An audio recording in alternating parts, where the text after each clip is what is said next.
This is Arielle from Arielle Publicity, and you're watching Sound Advice. I'm talking to Making April about how they made a lot of money on iTunes.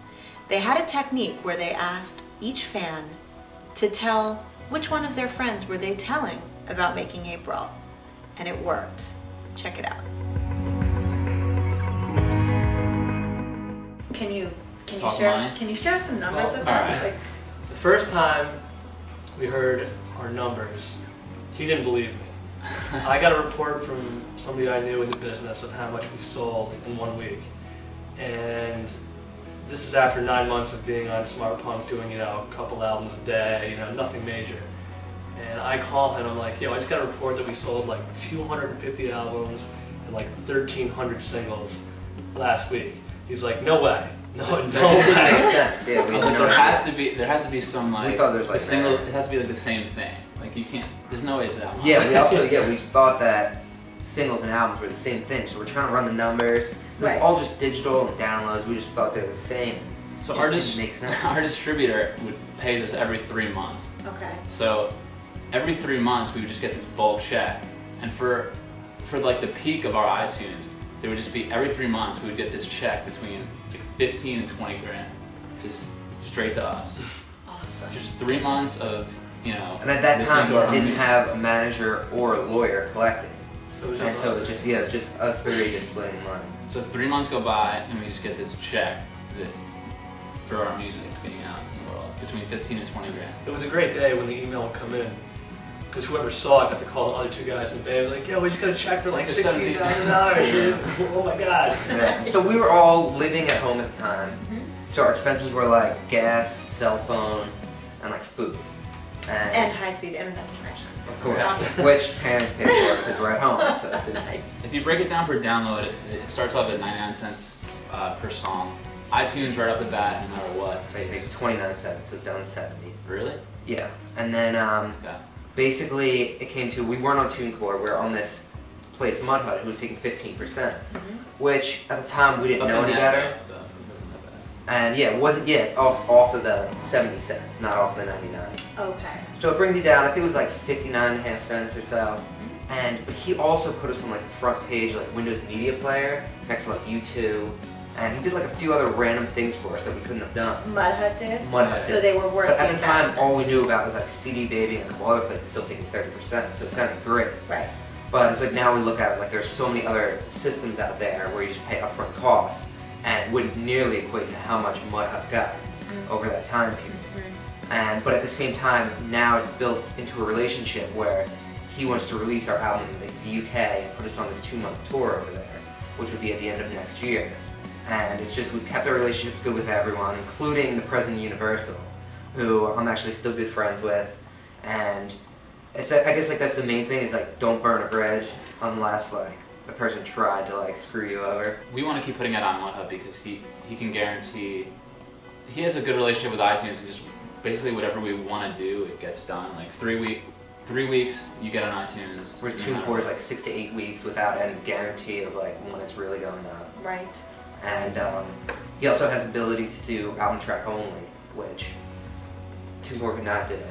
And obviously if we maybe do something weird on our album where if we want to have maybe 2 tracks that you can only get by purchasing the whole album, no one else understands how to do that. So he knows that it's become to a point where there's TuneCore and there's his model's outdated, but he's got to do something that's niche in the market. So he's willing to drop his percentage on the next release. Smart. And he's willing to bring you over to the UK. Yeah, he's awesome. He's believed in us from the start. fantastic. He reached out to us when our album was only on Smart Punk and said like, what are you guys doing? And that was actually, I guess like that summer after we released it, and we'd released it like obviously early '06, and we'd said, oh, we don't know about this guy, blah, blah. We were talking to like Red Eye, I guess they were called, distribution, and they wanted like a bunch of money, and we had our lawyer at the time looking it over. We just never went through with it because we didn't think iTunes was anything. We contacted Mudhut when we knew about the Laguna thing. We were That's the only reason. Right, we Laguna's need happening. speed. Find that distributor guy. Get us on iTunes. Yeah, he did it. Great. It was good. These guys are talking about getting these checks for $15,000 and $20,000 at a clip quarterly, which is amazing. And I want to point out that this is not something that happened passively or overnight. This took an incredible amount of hard and dedicated work. And what Making April did is you had to friend the maximum amount of people every day. You had to really set some goals around your social media strategy. You tested out a lot of different things that you realized weren't working. You decided in the end MySpace was where everybody was, iTunes was where everybody was, and you kind of used those as your two cornerstones. But this took about 18 to 24 months to get up to a point where It really you were. is. It's just a slow, steady build where you can actually look on, it's a cool site I just found, it's google.com/trends. And if you type in like a band name or someone else, you can see like the trend of media they got over the internet over time. And you can kind of see where we were, where we kind of peaked out, came back down, and we had like a little bit of the Universal stuff because we were pushing so hard even though they weren't promoting us. Got some press there and then it kind of tapered off. But at the same time, it's like, if you compare that to someone else who really never had anything going, like doesn't even spike or anything, it's just you can see how we stayed consistent by always like keeping ourselves out there. This is another thing that's critical, is everybody thinks there's some sort of, this is a Derek Sivers quote, fairy godmother or fairy godfather of the music business who's going to come along and magically make things happen. Yeah, we realize it's not the case. And you know, the truth is you worked just as hard through your Universal deal and beyond. You never took a step back. One thing that doesn't get talked about a lot when you talk about adding all these people and doing all that kind of stuff is the music still has to be good. Absolutely. And you know, if you don't have Not to toot our own horn. no, yeah, that's not what I'm trying to say. No, But of I mean, course. you can't just write a crap song, add everybody, and expect iTunes sales. Like you have to work really hard on the music first, and then once you know it's where you want it to be, you can start that next step. Just do something that has legs and what people want to talk about, and tell them to talk about it. Like That's when a you good when you comment them back and say, hey, spread the word. That's a good point. People don't know what to do. You need to tell Yeah. them. Well, we'd actually ask them for the names of the people that they told. It was like, tell us who you told. Like they'd write back like Jamie and Casey or something.